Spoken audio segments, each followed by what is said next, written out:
This is our town. Welcome.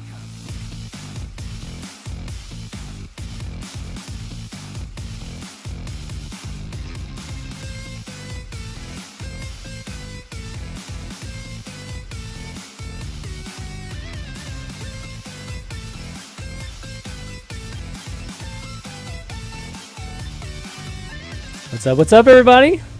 Welcome to the Royal Rumble episode of Value Town, or AKA number 191. I'm ChanmanV, and joining me today is Gaara and the wonderful Slysssa. What's going on, guys? Hi. Not much. Gaara's like distracted. You didn't even respond to my Royal Rumble intro. Man, that's how I know you're not even paying attention, dude. He's too excited. I don't know. He's still I'm recovering. speechless. Chan, I'm He's speechless. He's recovering from not going to BlizzCon. Oh, rub it in. We're all recovering from going to BlizzCon. No, I'm just kidding. But the number one thing I regret is the StarCraft 2 finals. dude, I wish I would have yes, saw man. that. Oh my god, that was the best. I don't. Slysssa, do you follow StarCraft 2 at all or no? I don't. Oh, man. know. Sorry. Yeah, But I heard it was a big deal. I heard all about it. Yeah. I come from StarCraft 2, so there's a lot of people I think in and around esports and the different games that come from StarCraft 2. So seeing a foreigner win the biggest tournament in the world is something we've all been waiting for, like for 8 years now. So the fact 8 years, come on, dude. 20 years. no, there was actually one person that won a long time ago in Brood War. Actually, Jenny reminded me of that. I didn't remember that. But StarCraft 2 for sure. 8 years. Never had anybody even make the finals, much less actually win the finals. And so seeing Serral just destroy the entire field was crazy amazing. And yeah, I think it was probably the highlight of the entire BlizzCon for me. But yeah, so, BlizzCon, why don't we just start with that? We're going to talk about a lot of things today. Obviously, BlizzCon and the new expansion, Rastakhan's Rumble, going through some new cards, single-player talk, and then we'll have some Q&A at the end. So make sure you get your questions in, or have them ready in Twitch chat, because we've been receiving some questions already on Twitter and email, but we will get to them. But BlizzCon, Gaara, I know you didn't go to BlizzCon. So what did you do actually at home before me and Slysssa just start reminiscing of that amazing event that it was? I was watching BlizzCon. So you had your virtual pass, right? Yeah. Okay. No. Actually, no. No. I So was how were you casual- watching it then? Oh, I guess maybe on it was Twitch on Twitch. channels. Yeah, It true. was. Okay. Yeah. I watched it. I was streaming, and then as soon as it started, then I kind of stopped streaming and just watched BlizzCon. I kind of like sitting at home because there were like so many different streams, and I kind of follow all of it. Like I follow Overwatch for a long time. Those worlds were going on. HGG was happening. All the different game announcements. Yeah, it's kind of like I don't know, how was it when you are at BlizzCon? How difficult is it to keep track of all of it? Oh, right? God. Yeah. I mean, the beginning is easy when they're doing the announcements of the new games, right? Because you're all watching the same thing.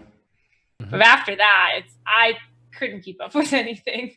Yeah, well, it started off with the opening ceremony running like 30 minutes late too. So I think a lot of things got pushed out and it was like much harder keeping track of it. But yeah, so they have the app that you can keep track of it, but the BlizzCon should be 3 days. Like, how many times have we been saying that? Like the fact that it's only 2 days means that we miss everything and all that good stuff. Yeah, Trump's in there. I mean, I to be honest, I didn't even see the what's next for Hearthstone because I was so busy with Shimmer Showdown and other stuff that I had to go back and watch the virtual pass later. So they really need to stretch it out because we could catch all the esports stuff. Like everybody could have watched the Overwatch World Cup finals, the Hearthstone Global Games finals, and they could have watched StarCraft and World Heroes of the Storm if there was more time. But because there's not more time, then you have to miss something. I think one of the natural behaviors at BlizzCon is sitting and watching an event while you have your phone on Twitch up watching another event. That's like literally normal for everybody. What they have to realize more is the way how they're like designing their games now, the way how they're making like the Battle.net launcher, that most people that come are actually following multiple titles, not just one title. Like this is very different than how it used to be. You used to be like a World of Warcraft player or a StarCraft player, but now I think the majority of Blizzard fans play multiple game titles or like following multiple scenes. Yeah, So, I think yeah. so, and that's the beauty of BlizzCon. I would say is that people there follow multiple games. Where a lot of the communities, especially on Twitch, they just follow one community. But you get that sense when you're at BlizzCon. You really see folks wearing whether it's cosplay or whatever, and they have like multiple IPs. Like whether it's T-shirts and jackets and really people just embracing Blizzard as a developer as a whole, which is pretty rare. You don't see that. I'm not even sure you see that with any other developer or any kind of big developer con like BlizzCon. So still special that way. All these people like totally trolling in chat here just because one thing about BlizzCon I have to say is that the announcements were definitely very light this year. There was nothing epic, to be honest. There was literally nothing of enormous magnitude in terms of any of the games having announcements. It was just average, If I'm really honest, this was like the main reason why I didn't have an urge to go this year, because I didn't expect it. Like I would be like, if they would have announced another Overwatch or something, like a complete new game, I would have been like blown away. I really didn't expect it this year. Dude, I wanted D4, man. Everybody was waiting for Diablo 4, and then we got a bastardized mobile version, which, I think the community is very split on, or maybe a little bit heavier on really bashing, just because it's a skinned Chinese mobile game. But yeah. We don't have to talk about that too much, but it's BlizzCon. Why can't we talk about it? It's one of the biggest things that came the from fiasco, the Diablo mobile fiasco. Like, don't have to like trash talk that. Like, there was so much backlash about this already. Yeah. But the thing is to announce that at BlizzCon, that was the way how they did it. Yeah. And then expect the community to be like, yes. Well, they ended with it too, which was like, oh, guys, I mean, come on, man. It's like you got a crowd full of PC players, and you go and announce a mobile game, which, yeah, I'm not sure what they were thinking about that, but the fact of the matter is, I bet Diablo Immortal does super well. I bet it actually sells. It makes a lot of money in the end, but it just doesn't feel Blizzard like to have a game like that. Maybe this is the next age of Blizzard, having that element to it. Activision did buy Candy Crush a long time ago, right, King? So I guess we shouldn't be too surprised. For a majority of the company's net worth as well. Like a huge investment. Yeah. So announcement-wise, I think that Hearthstone, with the announcement was, right on par, to be honest, in terms of like everybody else. Rastakhan's, what'd you guys think? Like, well, first off, they had some audio problems whenever Hearthstone was announcing, and it was happening on every other stage. Like, they couldn't hear Ben for whatever reason, but the Hearthstone people could hear him because he was on the Hearthstone stage. So it was kind of weird that way. It got delayed if people that weren't watching the opening ceremony. So Ben had to run all the way up to like the legendary stage or something like that. He went I think he might have gone to Mystic. He went really far. Oh yeah, Mystic. Oh, did he run all the way to the main stage? Oh my gosh. I could be wrong, but I thought he went really far. Okay. To announce. And he left us with such a cliffhanger because it was like he was about to show us the video, and then I thought it was a meme when the Overwatch guy came out because they make so many memes with him that I thought they were doing something with it. I didn't realize there was actually like audio malfunctions. Yeah. So if that's the Mythic stage, for those of you who've never been to BlizzCon, Mythic is like the main stage where the opening ceremony starts, and the entire thing used to be there. It's like on the far side. It's like on the end of the convention hall. And then the Hearthstone one is like on the other end in a separate hall. So that's a long run for Ben if that's where he ended up going. But it was cool. I mean, I think that. What do you guys think of just the overall theme for the new Rastakhan's Rumble expansion, the trolls and all that good stuff. I like it. I'm excited. Yeah, I think it's creative, good, different. Why I like it for multiple reasons. First of all, I like the expansions that are very like oriented on World of Warcraft. Mhm. I like the whole Warcraft lore, and I think trolls are very cool. Like the whole troll dungeons in Warcraft are all very cool. So Zul'Farrak and like Stranglethorn. That area is very nostalgic. Like Stranglethorn is like probably the most popular area in WoW history. And in Stranglethorn you have Gurubashi Arena. And honestly, I was like thinking like way back, like 7 or 8 years ago, I was like sitting in Gurubashi Arena for like a video that my arena mates did, and I was like thinking, man, this Gurubashi Arena has so much potential. You could have done so much with it. Like, it's so cool. Everyone liked it. Like, there was like some stupid chest that spawned in the middle where everyone could fight. Oh for yeah. it. Oh, I totally forgot about that. Oh, yes, and it has like garbage rewards, but so many people always came to fight for that stupid chest. Oh, I totally forgot about that. That is like so old school, God. right? Yeah. And I'm like, it has so much potential, and so many people like doing that, and it's so cool, and you get ganked and camped and whatever. And now they do a freaking entire Hearthstone expansions surrounding like Gurubashi Arena. Mhm. It's super cool. Yeah, and they have the whole gladiator feel to it. They even said that, you know, some of the cards have like the overkill theme just had a lot to do with, you know, just the whole gladiator thing. So yeah, I don't know. I just like the fact that they're doing trolls, and I don't know, they're trolling us, you know, with trolls and just that whole thing. I feel like it's kind of trolled us with Omega first. Yeah, oh goodness. Us with trolls.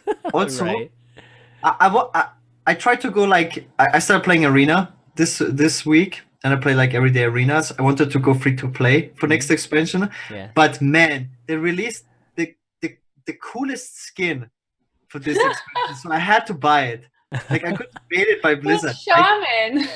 It is so cool. This is by far, in my opinion, compared to the Paladin one. Yeah, this is super cool. Omega Jiraxxus. Yeah, I like Jiraxxus. It's pink. I love it. It's great.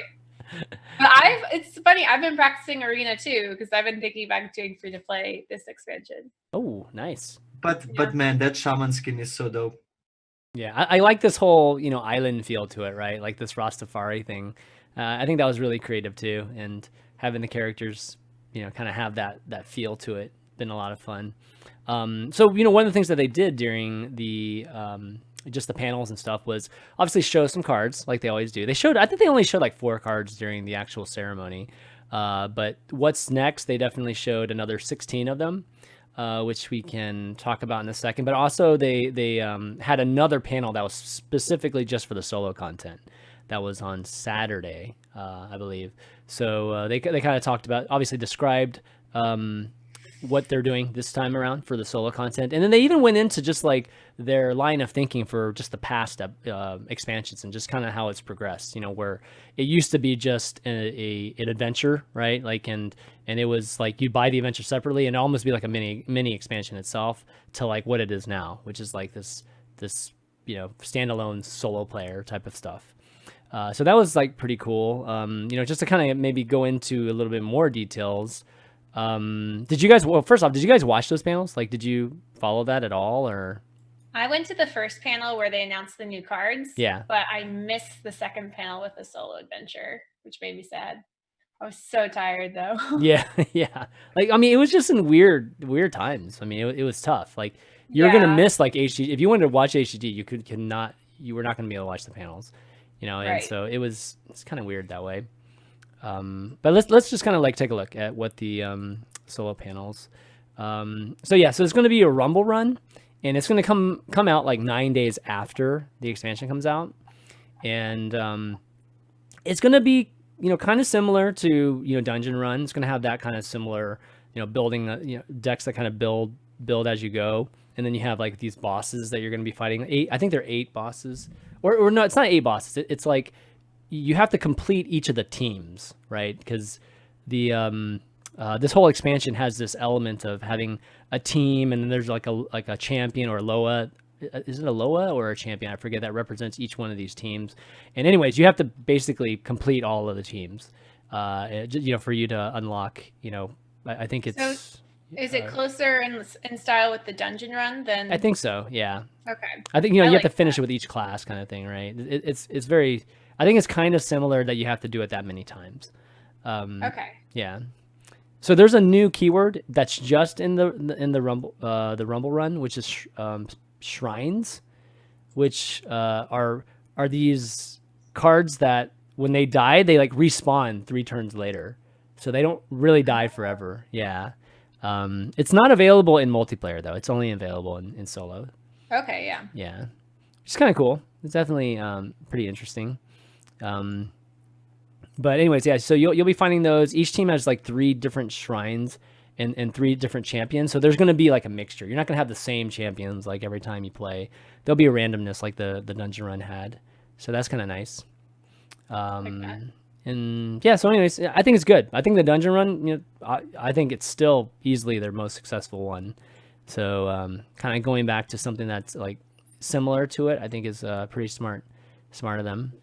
Yeah. I mean, from a content creator standpoint, the puzzle was the hardest to create live content with. So I feel like I'm excited for this one. Yeah, the puzzle too is just like once you know the answer, So right. that like, was There's like the you want to do it yourself, and then there's this like, oh, but if I just looked it up, but don't do it. Right. Resist the temptation. Yeah, because it's not satisfying if someone tells you the answer. Exactly. So that was the hardest part about streaming, if someone figured it out before you. Right. So I know, Slysssa, you played a bunch of the solo stuff. Gar, do you play the solo stuff? Like, did you do dungeon run and all that? Did you finish it? Usually there was always like an event, and so I did it. Like I usually also try out because there's like some event. I remember for the first dungeon run, which was similar to this, it was by Twitch, I think. Yeah. $10,000 or whatever. But there was like Seed Story Cup at the same time. So I did try out a lot of people tried doing it from there because it was that was the actual first dungeon run, I believe, right? Yep, it was the first one. Mm-hmm. So people were like super hyped about that, but then it was hard to do it at the same time. So that was actually by far the coolest. Yeah, I remember. Hey, bring your mic a little closer. The first dungeon run. Yeah, I remember that contest. That contest was so funny. Do you remember, Slysssa? That I didn't. I wasn't a part of it. I didn't even think to join it, and now I'm sad because there just hasn't really been one with a solo adventure since. And so when I heard there was something being announced recently, I was like, oh, if it's a solo adventure, I'm doing it. But it was arena, and I'm just not as strong at arena. Oh, you're talking about the last one. No, the one for the dungeon run was like one of the first ones that I think it was Frodan, right? Frodan, obviously, he works at Twitch and he organizes all these Twitch esport things for Hearthstone. And it was like $10,000. It was like the first like pretty big money for a solo thing. Yeah. And I forget how you qualified. You had to do something to qualify. You had to like finish all of them in one run or something like that. But that only qualified you for the day. Like there's one day that everybody that qualified would go for the first place prize. And I remember watching Toast like practice for it. I think even Trump is still here. I remember Trump was practicing for it too, but I remember Toast specifically was practicing super hard for it. And then like when it came time for the day, he got so much bad RNG that he lost like after the first, because it's about how many bosses you finish in a row. Like how many can you complete in a row? And I think he lost to the very first one. So it was really brutal. Poor guy. Yeah. So hopefully they have something similar, like, in terms of this one, and see how far people can go. So anyways, yeah, so that's a solo adventure. Again, you can check out I think Hearthstone has actually a pretty cool article on just all the solo stuff. I'll just link it here. You can guys check it out. They go into explaining a lot of again, just kind of how they went through the last 3 expansions and what they did with the solo content. But why don't we talk about let's see, what's another thing that we talk about? So, one thing about BlizzCon too is that I, for HS Replay, we oh no, shoot, I keep doing that, dang it. And one thing about, I always keep leaving the freaking video. The one thing that was cool is that we got a chance to interview Dean, Iksar, and Chris Sigaty, which Chris Sigaty is the new executive producer for Hearthstone. And I don't think a lot of people knew that Chris Sigaty was the producer, because if you come from the StarCraft background, you know who Chris Sigaty is. He's I think he used to be the let's see, what is it, production director or whatever for StarCraft, as well as Heroes of the Storm, and he's always been one of the big figures in StarCraft 2 and Heroes of the Storm. So when I saw my interview list and I saw Chris Sigaty on it, I was like, wait, is this a typo? Like, do they think I'm actually doing a StarCraft interview, a StarCraft 2 interview? No way, right? And then, I was confirmed that, or I got confirmation that it was at Hearthstone. So I was like, wow, that's huge. Like, so, I don't think a lot of people understand it, but I think it's really cool that we finally have somebody that's very known, just in the Blizzard world, kind of leading Hearthstone. So anyways, really excited. We got a chance to interview him. You can kind of see that on HSReplay.net right now. There's an article on that. And one of the things that came from that interview, by the way, is that we asked Iksar or Dean about just why they didn't touch Druid. And it was an interesting answer. Like, basically, he said that, first off, no specific Druid deck that he didn't feel like was like just dominating. It was like fourth best. Like, the best Druid deck was like fourth best, like in their stats. But, I followed up obviously with, but Druids, 4 decks together are just like amazing, right? But basically what he came back with was that he feels like they felt that the meta would be worse if they would have nerfed Druid, meaning like aggro would have been crazy, is kind of like what he was referring to, if Druid would have been just completely nerfed. So, kind of for the sake of like, the betterment of the meta, even though it's not changing, they decided to not touch it, at least not now, not yet at least. So I don't know. That was an interesting answer. I think a lot of people weren't really appreciate that answer, because I don't love facing aggro decks. Like, what aggro deck? Right now we got. Dude, I thought the same thing. Like, what aggro decks? I know. We got Rogue. Rogue's an aggro deck, and yeah. Baku gets Hunter destroyed. Yeah, right now for well, sure. There's Zulok, and right now Odd Paladin's coming out. Yeah, that's true. Odd Paladin's back. It's like the only easy matchups. For Druid, they're super easy for Druid. No, for most decks. Yeah, for most decks. It's just that facing these anti-control decks, that's what do you do about it? Yeah. Well, that's like an entire thing. Topic. Yeah. Well, one thing too that I wanted to make sure I asked was just about competitors. Like, I wanted to hear their answer about what their views are on competitors, because I've never heard them answer that question before. So I got that in, which was really cool, and straight up just asked them, it's like, what do you guys think about the competitors? And I think I followed it up with just like, are they focusing more on like casual players versus like the pro competitive scene? And the answer is just like, I guess it's kind of what you would expect, which was like they welcome competitors, or they think they've accomplished what they wanted to accomplish, which is like make the digital card game a viable space. And they think that competitors will push them like to do better. But they also said that they're going to continue kind of like walking that line between casual and competitive, not really focus on one or the other.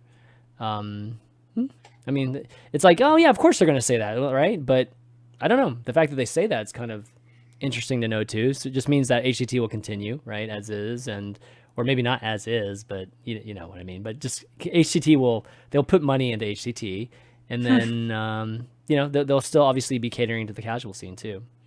So yeah, I mean, kind of interesting to hear them actually say it versus just kind of assume things.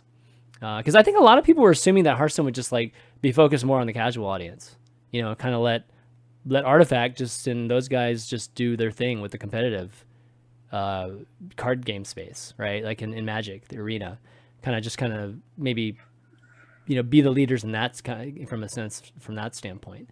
But I don't know. I didn't really get that sense from them whenever they answered that question. So I guess we'll have to see what happens. Okay, well, anyways, that interview was super cool. Definitely thanks to the Blizzard PR and community team for helping us set that up at HSReplay.net. And why don't we talk about the cards now? So let's there's 16 cards or 17 cards because there was one released.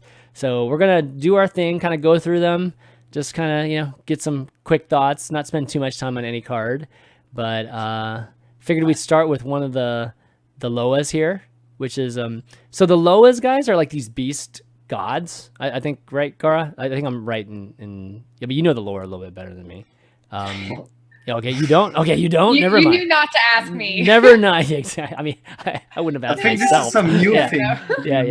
Yeah. Okay, Loa is. Oh, I thought Loas were like some kind of but gods. like newer WoW expansions, which I haven't played. Oh, okay. Like Consulting Google. Yeah. Well, people in the Twitch chat, maybe you guys can help us out. But I believe that Loas are like these beast gods. So they're not going to be called Loas anywhere. So that's one thing that it took me a second to like realize that. Okay, Loas don't have anything that's like representing them. Like I just need to know that they're beasts and they're legendaries basically. So the Paladin one got revealed. What was that? I think in Zulaman. Yeah, WoW Wikipedia has it. Loas. The there we go. bosses were like Loas. Yeah, Wes says Loa is the name given by trolls to the beings they worship. Okay, so I was kind of right. You just gods instead of anything that they worship. But anyways, the first one was revealed as a paladin. It's Shirvala the Tiger. It's a 25 mana, 7/5 beast. Divine Shield, Rush, Lifesteal, costs 1 less for each mana you've spent on spells. Now this is overall, not just while it's in your hand, right? No, I think it's just overall. Yeah. Okay, because someone tried to convince me it was opposite. I was like, I feel like it would have to be overall. Yeah. It's kind of like the Giants. Yeah. Yeah. Arcane Giant, you mean? Arcane Giant. Yeah. So it's similar. I think it's like, again, like encouraging this kind of buff paladin because almost every spell in paladin is a buff kind of thing. And it just, go ahead. Can you have enough spells to make it like that would have to be at least 15 to make it 10? I already thought about it. I think this will bring back Control Paladin. The 2 cards already. The 2 classic cards for Paladin are super good for Control Paladin. And this is what Control Paladin lacked, a win condition. And it's just a super good card. So like talk to me why this card's so good. I mean it is just a 7/5 in Paladin has already good expensive spells like Spikered Steed. What was it? I think you have to cast like 2 Spikered Steed and like a 5 mana spell or a 4 mana spell. Like you got Shrink Array in the last expansion, which is already a super good spell for 5 mana. But the thing is, Paladin is good at clearing stuff, but not good at winning the game. Paladin really needs more stuff than just Tyrion. Another great thing about Paladin is Paladin has a lot of targets that have to be silenced. Like this card is, for example, like you kind of have to look at the 2-drop as well at the same time because those 2 cards together are super good. Basically, every bomb that Paladin plays has to be silenced. And you just can't. Silence is very rare right now. Hex was nerfed. And yeah, Paladin will have like so many things that have to be silenced. And it's just another thing that is just super strong. And Paladin lacks healing right now, like overall. And Tempo Mage was nerfed. And this guy has Rush and Lifesteal, which is super mega strong. And what was it, like 12 mana plus 5 mana? That's 17 mana. And then I didn't read the word mana. I thought it was for each spell you cast. I was like, no, it's definitely mana. I didn't read the term mana. Then it would be garbage. I mean, there's no way. There's like absolutely no way. You have to have so many spells, but now that I read the word each mana you spend, okay, then that's easy. Good. It's a good card. So I mean, let's bring up the 2-drop just for sake of discussing it too. Let me find it. Nope, it's under it. Whoops. Okay, so, well. Yeah, it's better to talk instead of the I need to move this. cards, to talk about the Paladin cards first. Yeah, let me move this out of the way. I'd love to talk about Reign of Toads. Yeah. Yeah. Okay, so Immortal Prelate is, a 2-drop. It's a 1/3 epic. Death Rattle, shuffle this into your deck. It keeps any enchantments. So it's kind of like what's her name? The current legendary that does that. The paladin legendary that kind of keeps any Lyra. Is that right? Lyra. No, not Lyra. Not Lyra. Slysssa? Lynessa. Yeah. Slysssa. I was right. So it's Slysssa. Yeah. Slysssa. No. No, Lynessa. Lynessa, Slyssa's sister. No. Yes. So kind of similar to that, but much smaller. And the fact that it just keeps, it's like Kingsbane basically. It's like a weird Kingsbane minion. Oh, it is. Yeah. It costs one more. So, yeah, but it is way more interesting than that. But because you can't draw it like you can a Kingsbane. And the thing is, it's like the way it ignores how you summon it. Like compared to Lynessa, it's a battle cry. This card is no matter how you get it, it has the buff on it. So for example, if you call 2 arms, you get this guy with no matter what buff is on him. And call 2 arms is a 5 mana spell, which is an expensive spell for Shirvala. It's called the arms. It has to have. It's a cost 1 or 2. That's right. It's a 2-drop, just any 2-drop. Yeah. Okay. And so if this guy had like Kings, Spike Steed, whatever, Dynasize on it, you would summon this with. So if you silence this and kill it, it still comes back with all the buffs, right? No, because it's a death rattle. No, what I'm saying is like You run 2 in your deck. no, like death rattle, shuffle this into your deck. It's a death rattle effect, but you silence it, so it's not. Oh right. Okay, right. Duh. Yeah. So I was thinking once it was buffed, if you buff it all, then it loses all its buffs and it loses the death rattle. Right. Okay. No, but this card is really a game changer because Paladin has so many good cards, but it's like people have enough hard like silence and disablers for them. But this is like another insane card. Like if you buff it, like it's good, but it comes back. It will always be good. For 2 mana, you get insane tempo. Like even without like let's say Call to Arms or whatever, you go Pyro Equality, you will always have like 2 mana. Like if this guy just has Spike Ridge Steed, just to tempo it out like a 3/9 taunt. It's a crazy stabilize against aggro. And it's just super good versus everything, and people will just run out of silence. You can buff this, by the way, with the Paladin weapon, the legendary weapon as well, which is crazy. So he comes back from the deck with the weapon buff. Wow, that's crazy. That would be good. That's insane, actually. Yeah, there's so many crazy things you can do with this card. Yeah, and you can run 2 of them. You can run 2 of them legendary. too. And you can. This but is they what would I'm have saying. different buffs, right? When they shuffle back in. No, yeah. Well, yeah. No matter what. Yeah. So, but what I'm saying, just these 2 cards alone would be good enough. I'm pretty sure, just to make control Paladin. Well, I mean, is Shirvala that good? I mean, like, I understand a moral prelate, like that's obviously an end game, right? So, but Shirvala, I mean, it's just like I feel like it's just like a healing. It's just a good card. No, I think it becomes really good at 6 mana, like really, really good.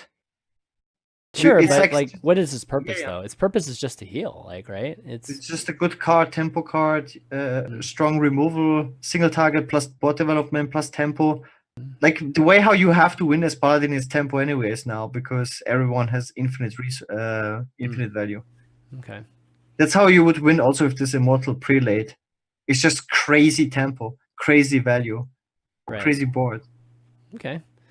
Because you keep stacking stuff, and then you will have Lynessa as well.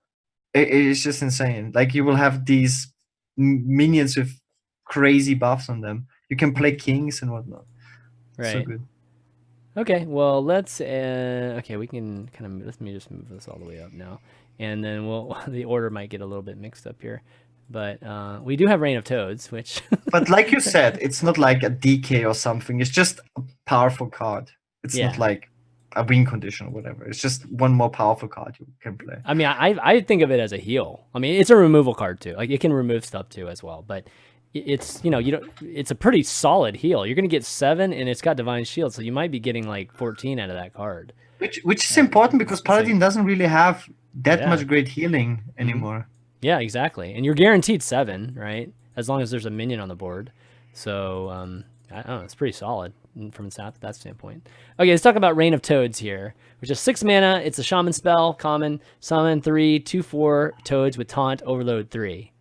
And the big meme here, guys, the big meme is spreading plague is also 6, and you get how many 1/5s with no overlords. So I was so sad seeing no this. overload, no overload.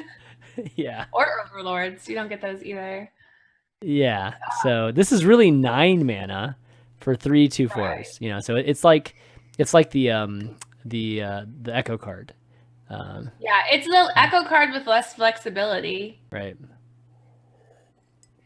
Yeah. Also known as garbage, but also known as garbage. Yes. it's very in line with agree the with that. Shaman overloads team. Yeah. Dude, anything with overload on it is almost like I don't just understand. disregard it. I almost disregard it. I mean, Zap's pretty. Okay, Zap's good. All right. That's Should about this it. card be like way it. better than an average card because of overload? I would think so, right? Like, I mean, if you told me this was a 6 mana card that summoned 3 2/4 toads with taunt, I'd be like, okay, yeah, that sounds reasonable. Yeah, with the current power of the game, yeah, that sounds right. Then you throw on 3 overloads, like, dude, Wait. come on. I mean, like, are we serious here? Like, this never be played, right? No. The only relevant scenario is from Hagata. I don't know, but I'm still not sure if this is a buff for Hagata or if this is just bad, because it's a pretty good card to get from Hagata in most cases. But it can also like guess. cluck your Yeah. hand. I think it's good. It's a Hagata buff. Really? Like if you play, You're not joking here. You're actually thinking it's a good Hagata buff? because Wow. you get it for free. Yeah, like you get a full board of taunts. Like it's Yeah. pretty good stall. It's really good stall. Like if Okay. you get it for free, this card. If you don't have Sometimes to your Hagatha like makes your hand so heavy and you just need to like use stuff. Yeah, I mean, I could see that, but you know, Hagata, This is who knows what real comes, heavy. right? Yeah. It's a good card to get from Hagata for sure. In most cases. Yeah. It's better than this like 6 mana spell that summons a random minion from your hand on the board. That one is trash. Okay, all right. Eureka. Sure. Eureka. Yeah, Eureka. That Still is best trash. name. Still best name. Or the, no, still or the best name. 7 mana spellstone. That is trash. This is useful. Okay. Useful. Wow. I'm gonna remember this. I'm gonna remember this, and then we'll have we'll see when streamers are right or when streamers are wrong, like video. But only from Hagata. Like in all other cases, this is trash, of course. Okay, so next up we've got a non-class card, a neutral card, and also a druid card. So the neutral card is 2 mana, 2/2 pirate, Sharkfin Fan, and after your hero attacks, summon a 1/1 pirate.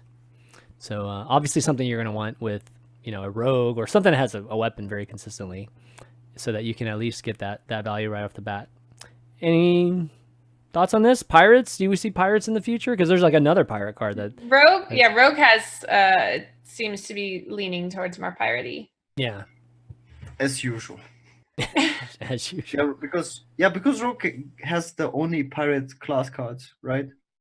Yeah. But Rogue's never had. I don't even remember, Gaara. Do you remember? Was there a period where Pirate Rogue was actually crazy?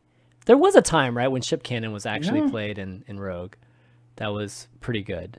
But yeah, in Wild it was one of the best decks, and yeah, in Wild, but not in Standard or in Standard, pre-Wild.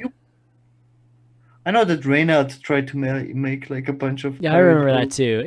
They were solid decks. They just weren't patches. If you just have patches. Oh, it was even before patches. It was actually okay. pre-patches too. It was actually pretty solid. Yeah, believe it or not, it was a good tempo deck. But I guess they're trying for it again. So this, I don't know. We do have another cannon that's coming up, which is kind of always fun to have cannons in the meta. This card, like, it really reminds me of Sharky working for Blizzard now. I don't know. It probably is, man. It's like he loves aggro, he loves pirates, and now we are here with this maybe. card. Yeah, I wouldn't doubt it. I definitely wouldn't doubt it. When I talked to someone at Blizzard, they said that this expansion still was under Ben Brode. Yeah, but it's in the Chalky, definitely in Chalky's. Yeah, I'm sure there's overlap there. Yeah. Okay, going on to the Druid one. So it's a good card, by the way. This card, yeah, I think it's pretty good. You know, if you I don't know. So what would you do? Like, would you coin this out? I mean, coin's so good for Rogue, right? So how do you what's the sequence of play here? You know what's funny? Like the first thing that comes to my mind is always like perfect curve. What would perfect curve be? Like even Rogue, turn 1 dagger, play dagger turn 1, and then play this on turn 2, and then bam. It's kind of like a Patches curve. Yeah, that makes the most sense. I mean, it's hard to play on 2 if you need to weapon on 2. Isn't this good in Hunter? Like with Candle Shot? Yeah. Isn't it? Yeah. Gosh, it could be just played straight up as just a good 2-drop. So might be interesting in Paladin too, with maybe in like an arena or something, because there's some buff weapons in Paladin. Mm-hmm. Okay, well, we got a Druid card here too. It's 2 mana, 2/3. It's a common card, and let's see. It's Battle Cry. It's Savage Striker. Battle Cry, deal damage to an enemy minion equal to your hero's attack. Good old savagery, trying to make its way back or in some way. It's a 2 mana 2/3 by base, so I feel like it's generally solid, but probably not even picked in arena, I would say. Yeah. But it's Druid, so I hope this trend continues that Druid gets bad cards in this expansion. Yeah, I don't think so, unless we see more bites and. There's no way this is good. There's no way. Yeah. I think it's a good arena the DK, card. The DK maybe later. Yeah. Arena card. It could be a solid pick in arena. Okay. No. You don't think so? It's not good in arena. No. It's a 2 mana 2/3. Is a 2 mana 2/3 that bad in arena? Do you even play arena? I play arena. I was studying arena. Like 2 drops are out of meta. Right now you go for 3 drops. Okay, so is that what it is? Meta, that is. But there's going to be a new meta. No. It used to be good 2 drops, but no more. Yeah. No 2 drops. You never take a 2 drop. Twitch chat teached me how to pick. Okay, so you listen. Okay. Teach me. Oh man. They're all rank 1 taught you English too, I guess. Wow. Told me they're all rank 1 legend. They know what they're doing. Senpais, man. They're a bunch of senpais. Okay. All right. Next up, we've got rogue cards. So we've got our first spirit. So one of the things in this expansion, on top of Loas, is that each class will get their own spirit too. And this is an example. They're all 0/3. So I asked Iksar that during the interview. It's like, are all the spirits 0/3s? And he said, yeah. And I believe they're all stealth for 1 turn too. At least the ones that we've seen so far. They said the highest cost is 4. But and they're all between I think 1 to 4, but this is definitely the highest cost. One was a 4. Okay, so this is a 4 mana, a rare card, Spirit of the Shark, stealth for 1 turn. Your minions' battle cries and combos trigger twice. Dude, that's pretty good. That's or at least for rogue. I feel like. I mean, the 4 mana, wasting a turn there is obviously questionable. Kind of interesting dynamic. But if you're going to get an effect, doubling your battle cries and combos for rogue cards, I think is super value. Yeah, that's what you could probably do. I feel like I saw something that you could do, and I can't remember it. Oh man. I mean, you could draw 2 cards. You could do 4 damage. You could do. I mean, there's a lot of things, in terms of combo. Yeah. I think it's unplayable. Really? Yes, absolutely. Yeah, I mean, you definitely give up a lot of tempo. I like to compare this card to Brun. Brun doubles your battle cries. It's a 3 mana. The main reason is 4 mana. It really bothers me the 4 mana on this card. It's too slow. Like for 3 mana, okay, but 4 mana, it's so slow. And the card itself is a dead card. Like a 0/3, you can't do anything with that. So it's just to basically get a double battle cry or double combo. I mean, and to play a 4 mana card to get a double combo. Nah, come on, bro. But Brun, just compare to Brun. Brun was a 3 mana 2/4, which trades with a lot of the stuff. And double battle cry is usually what you want. Double combo. What do you want to combo? Wildspine Slayer. Okay, that's like the absolute dream scenario. You go this on 4 stealth. You go Wildspine Slayer, but you still have to combo. But you killed the same thing twice, so that. Yeah, I don't think Wildspine would work. Yeah, Wildspine's not great. That's terrible. Okay, what is the best scenario then? Edwin, man. Edwin's awesome, right? Is Edwin a battle cry? It is, right? Edwin's pretty. Edwin's pretty sweet, right? I think Edwin's so you a have battle to play cry. this.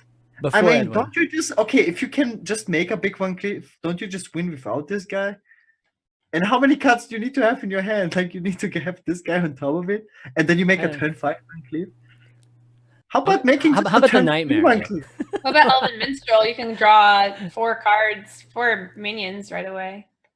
Yeah, or just the spider, right? Like the Thaldori. And if you're playing that kind of miracle thing. Oh yeah, someone brought up the bunnies. Because you can always vanish at some point, right? Like you can. I mean, if you're gonna play, I don't know, if you're trying to build around this, obviously it's gonna be a lot different than stuff that we're playing right now. It'll be like variations of it.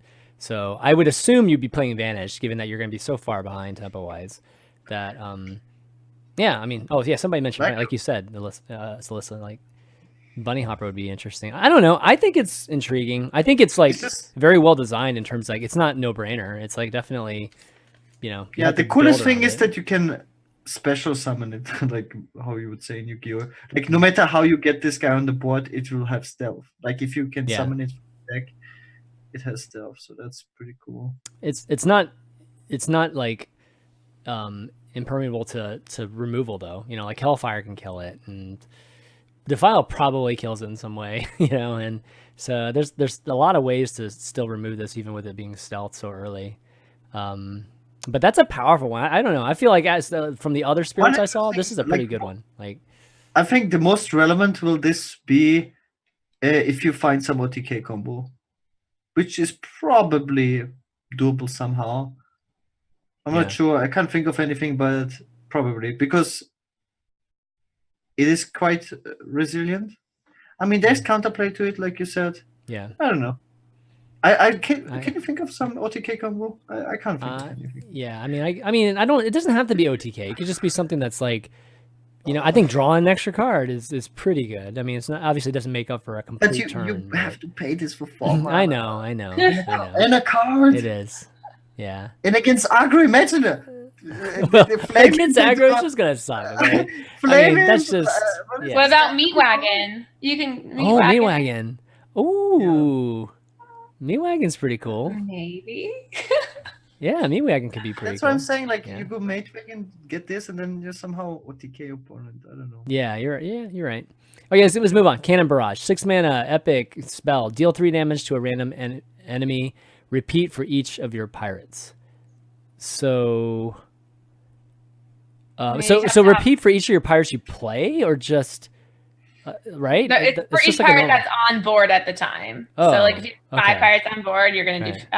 oh, I see. It's a spell. Right. So okay. So, if you have 5 on board, then you do 18 damage, because you do the initial 3 and then 5 more times. Yeah, so it's kind of a board clear, I guess. I mean, you just have to have a lot of pirates. Yeah, so I guess it's something that you would... I don't know. Would you play this in an aggro pirate deck just to like? Dude, you wouldn't even pick this in arena. I know. I know. I'm just trying to imagine any kind of scenario you would play this, like as you're losing control of the board, because of your opponent's. But it's the way they showed it, like in the panel, was like it was like 7 pirates, pirate rogue versus Zoolock kind of thing, where you and neither person's actually fighting for board the whole time. Like seriously, which is not the right way to play. Like that really happens in Hearthstone. Yeah, right? Yeah, it's like showing like a board of 7 pirates, and then you cast this card. Wow, the opponent is like 7. There's a bunch of 3/3s on the board, and you cast it with 7 pirates. Wow. Boom, boom, boom, boom. No, I guess it can hit the hero too. Yeah, then he goes on his face. Yeah. Okay, so I don't know. If there's some kind of crazy like fill the board with pirates, type of card that's coming up, then maybe this could be pretty interesting. Like his Toad card. Just think about it. Yeah. Even without a condition, it's not that crazy. Like, even if it wouldn't require you to have pirates, which is already a ridiculous condition, you need to have, as a rogue, multiple pirates on board that are alive. And by the way, are you not just winning if you're... Anyways, without a condition, like, it's just like didn't Mage have like this card, the super missiles? How much was it? It was 8 7 mana? mana. 7 mana mana. and then 3 of them, right? Yeah. For no condition. 1 more mana for no condition. Well, Yeah. give me that. And was that played in any deck?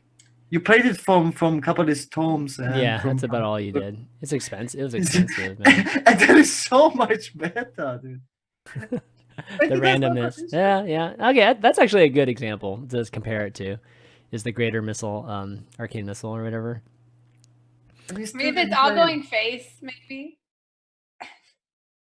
Leave a ton. If it was all face, yeah, I mean, he had 7 really fires on the board, 21 damage to your face. At that point, it's like you're just winning with what you have on board. Yeah. Can you imagine, like, you what is it? You deckhand.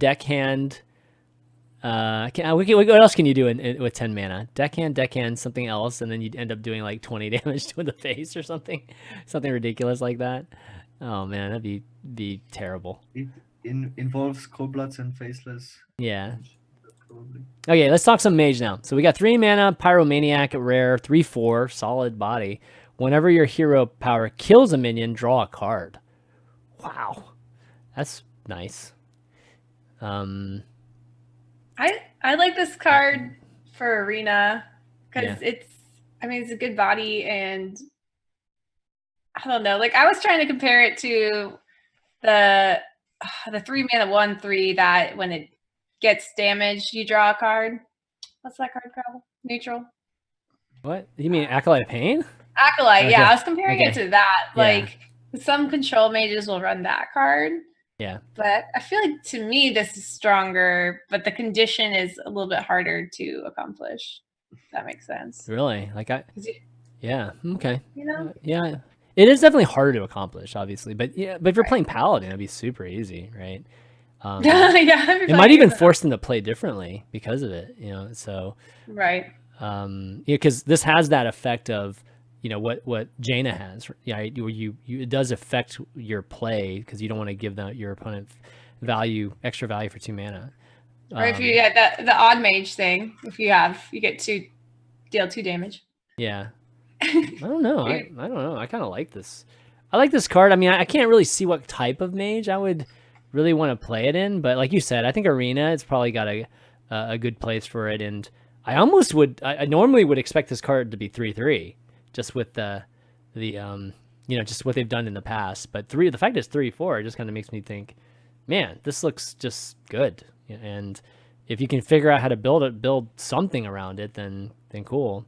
Because like even if you don't use the hero power and you just keep spending your mana like on your cards, still not bad, right? You still get vanilla 3/4. That's just hard to remove. It's very good. The card is very good, and I played like my fair share of a couple thousand games of Big Spell Mage. It's something that Big Spell Mage lacks, good card draw.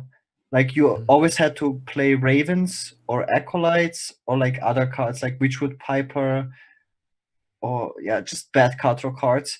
And this card is very good early game because 3 mana 3/4 is pretty solid. And in late game it's even better because when you have Jaina out, you will always go for like hero power, make a water elemental, and then you will, if you can always squeeze out this guy. You can go polymorph hero power, then this guy, and you will just get a free card draw, like a free cycle.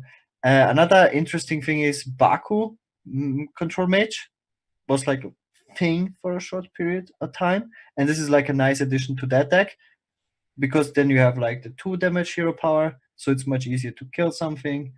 And you would probably play this in Baku Mage as well. Yeah. Definitely. Okay. Cool. Yeah, definitely. And in Arena, of course, super good.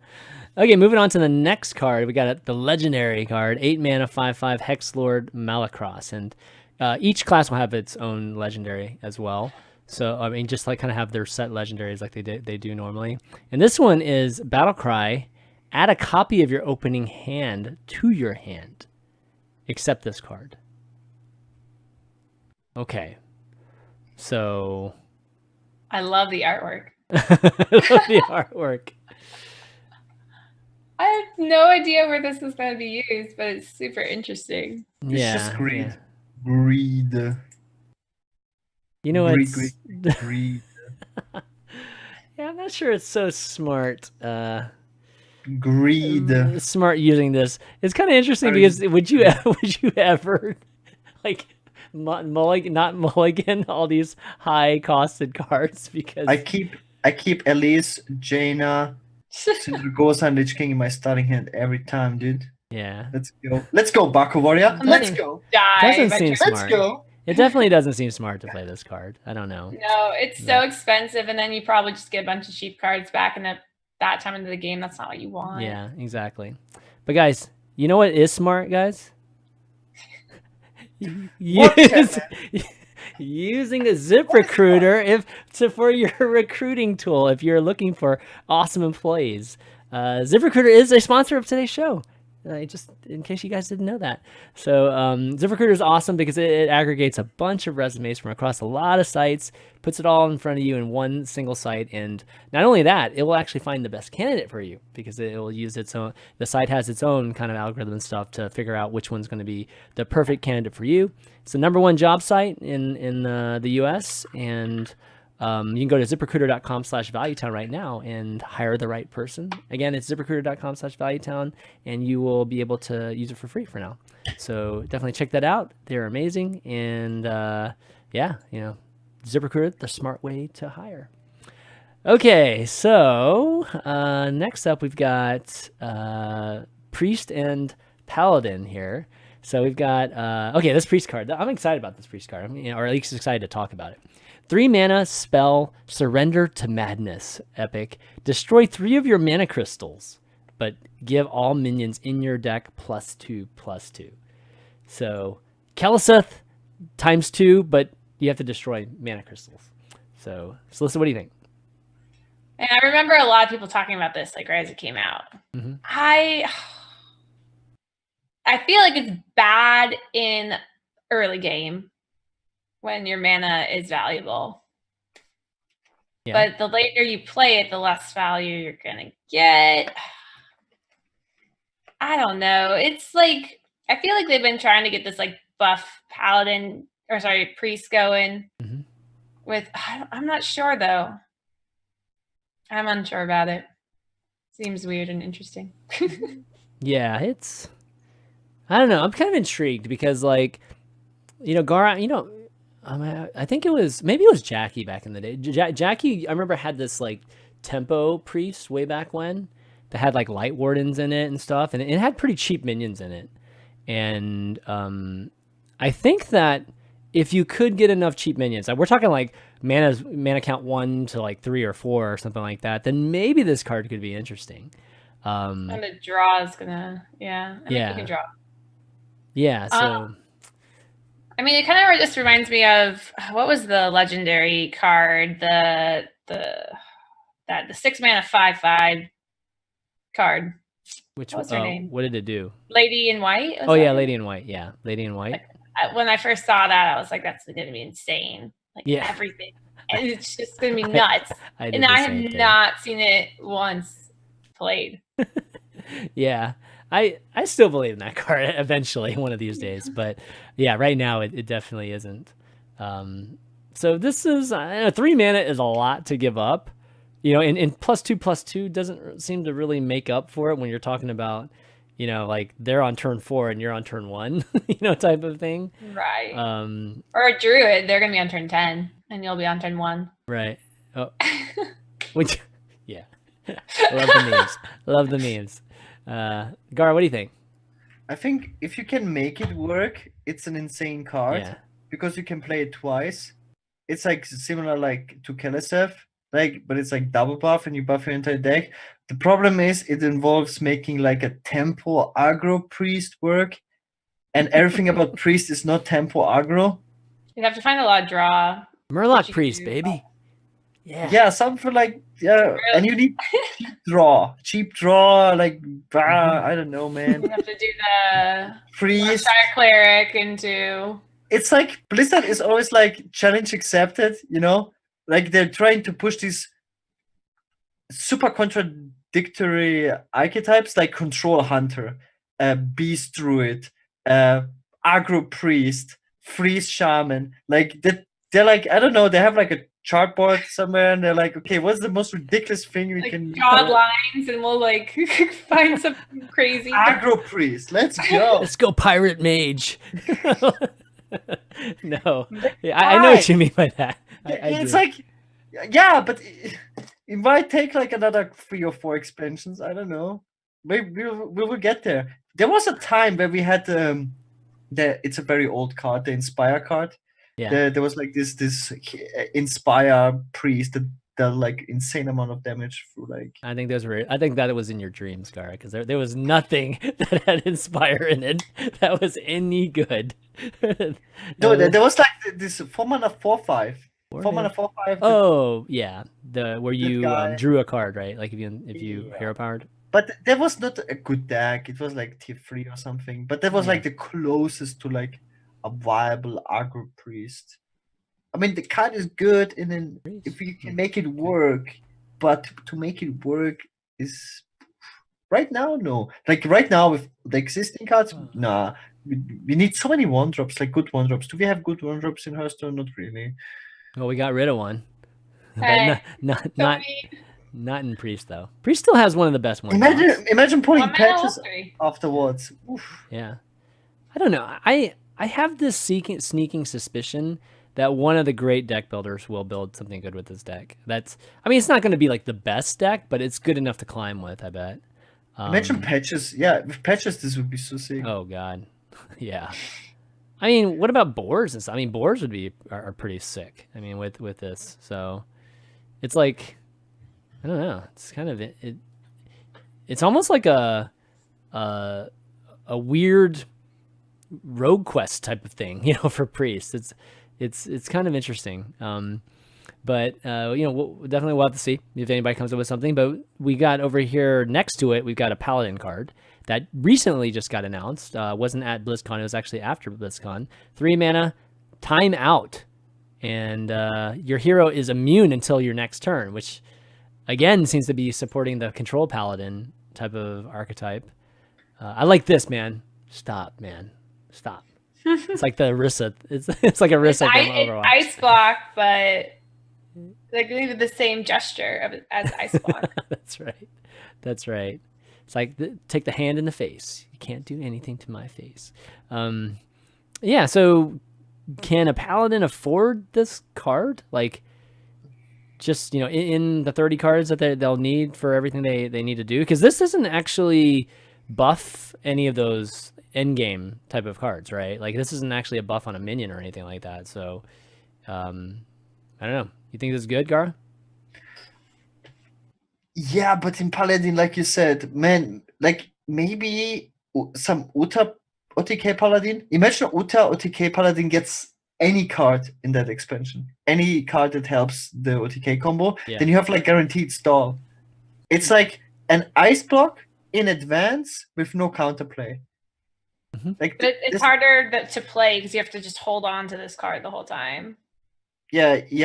Like you have to. It's kind of like an ice block that only works for one specific turn. That doesn't, like, you can't protect it or whatever.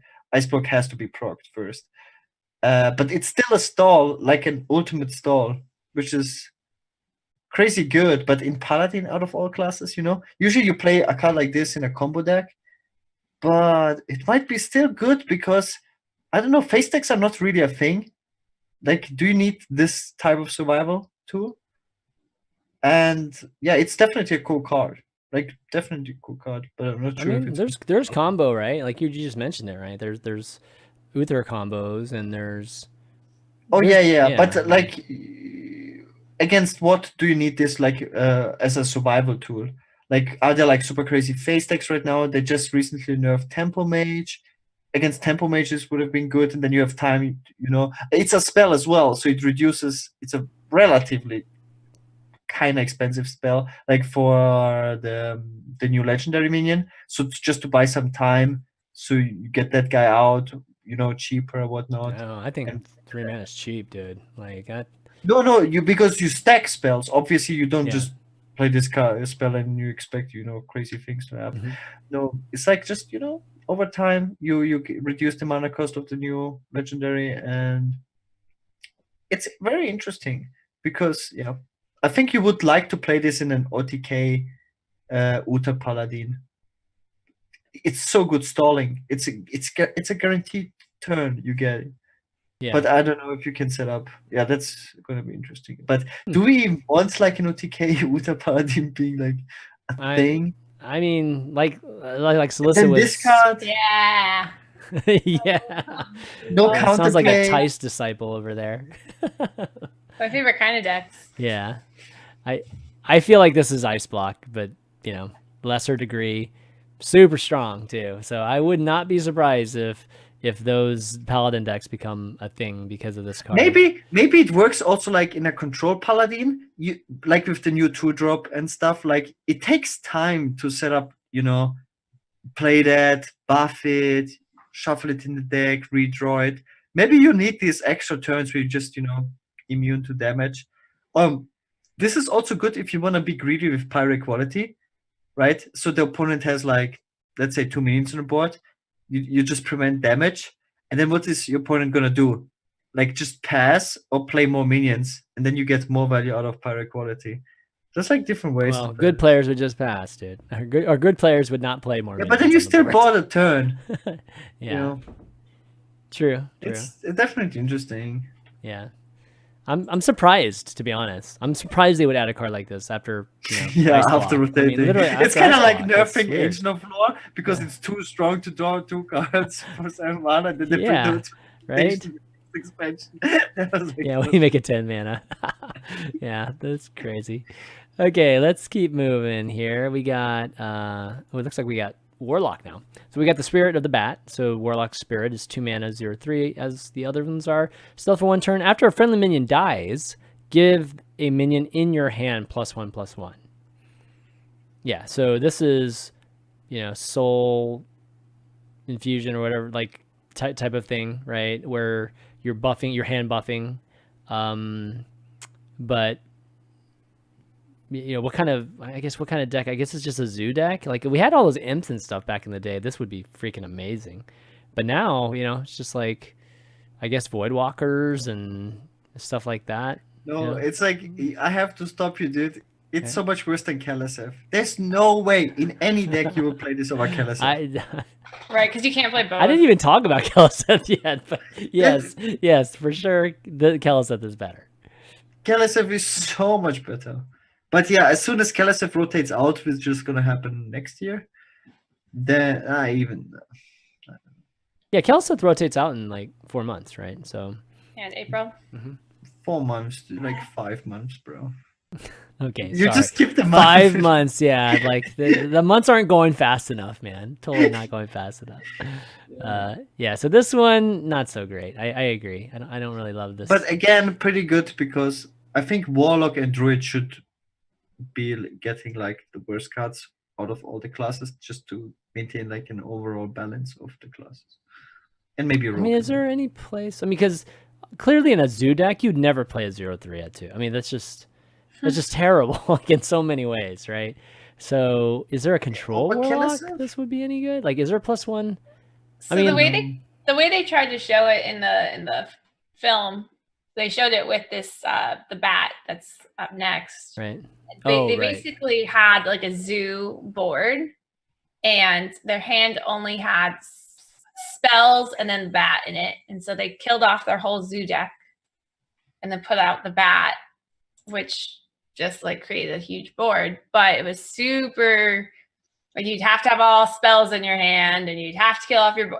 There's so many things that like just really wouldn't happen. Super scripted. Is what you're saying. Very scripted. I was like, this really wouldn't happen.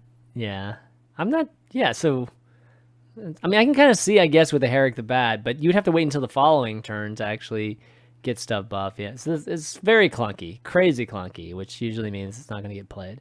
But let's talk about Herrick though, the bat. And this is is this the Loa? It's a beast. So I don't know if this is considered the Loa or not for Warlock here, but it's 8 mana, 1/1 beast. In Battlecry, fill your board with copies of this minion. So it's basically a bunch of Herrick the Bats, right? Right. Yeah. Okay, so it is the Loa. Somebody's saying it is the Loa. So is there any way we can take advantage of this? Like, is there So a buff there's all type of stuff? no, but so right now there's the infusion, which buffs the furthest left card in your hand. Right. That only is +2/+2. Oh, right. I already like went over all the cards. So Yeah, right. that's pretty bad. So for this to be insane, it should be like an 8/8. Like even if this is a 5/5, there's so many bot clears that kill that, but it starts being good as 5/5. Okay, but to get this to a 5/5 is so hard. Wait. You're saying this is only good if it's a 5/5? Yeah. What? It costs 8 mana, dude. It's Warlock. Do you know what cards we play these days? Do you know how much power would be on the board? Yeah, I compare this to Alana. That's what I was And just gonna say. Alana is way easier to set Yeah, up as a full okay. board. And it costs 9 mana. Hard. Okay, yeah, that's fair. Okay, how good is Alana? Yeah. It's not crazy. Because you would play this in a control Warlock, of course, right? You wouldn't play that in Zoo. Like that's just nuts playing that in Zoo. But Alana in theory is like really good too, though. But it's like there's just not a place to play her. Yeah. Yeah, because but in Mage, for example, you will have all your board clears then for Alana because Mage doesn't flood the board. And control lock or whatever this Warlock would be. Like what kind of Warlock would you even play this in? Like it's not even a demon. That is the biggest issue. Like it doesn't have. It was a demon with Yeah, I mean, I guess the fact that it's not actually demon, you can't. It's actually good. It's not a demon because if you brought that a bunch of 1/1s back, it would be terrible. Oh my god! But it's so much harder to buff. That's the point. Like how? Like okay, but I know that people like this card. This is why I'm not gonna say anything bad. It's very cool to. It's very satisfying. I'm pretty sure to buff this guy somehow, and then play a full board of 8/8s. Boom. So you're saying it's a casual card? It's a super fun card that people love. And it's like Doppelgangster on drugs, right? But it's much more expensive, and that's the problem with it. If it was a demon, they will definitely have to reveal some more cards that buff this guy for sure. Yeah. Okay, well let's see what else comes out from that. Moving on to the next one, we've got go with Warlock first. Like let's finish Warlock. The most important card you have. Which one was it? Oh yeah. Let me see. It's the Void Contract. Here we go. Void Contract. Here we go. So, destroy 8 mana. It's a spell. It's another 8 mana spell. Destroy half of each player's deck. So anti-combo card. If those minions or what was it? It's the contract. What's the other one? What are the two other cards? That actually Demology Project and Dirty Red. Wait, which one? Not Dirty Rat. Dirty Red and the Demology Project. Known for Atu too, right? As well. So both of those. If those weren't enough to try to stop the combo, or whatever type of crazy deck that has a key card, Void Contract is it's like bringing a shotgun into like a pool of fish or something. Yeah, I think you're gonna get it if you Void Contract. So the question is what kind of deck do you have if you're running this card? A meme deck? Control deck? Control deck? Really? Okay. Control Warlock. Of course, because Control Warlock was already built with Demonology Project as like an anti-combo deck. And this is like, super anti-combo. But another thing is, what some people were figuring out is this might actually be very good in Mechatoon Warlock, because killing half of your deck, like some people were playing even Mechatoon Warlock, and killing half of your own deck might be very good for you. But you'd have to have all the pieces first, right? Well, you'd have to not kill Mechatoon too, which is... Of course, you would not use it when Mechatoon is left. I mean, you could run 2 Void Contracts and destroy 75% of your deck, right? But just imagine you just spin out 15 cards. Easy. So, we're like, we would be breaking it down into a Tavern Brawl, which is like, we each have like 6 cards. Like, all right, which 6 cards you have versus my 6 cards? Let's go. Let's see who ends up winning. Actually, it's not 6 cards. It's like 7 or 8 cards. That's pretty much what it would get. That'd be crazy. But it's like you said, it's the only annoying thing is that the same class gets all these cards, right? How cool would that be in Mage or in Paladin or in some other class or Warrior? Warlock has already, like, if you want to play anti-control, you play like Demonology Project and Nomferatu. You don't need Void Contract on top of it. I know. You know what this is?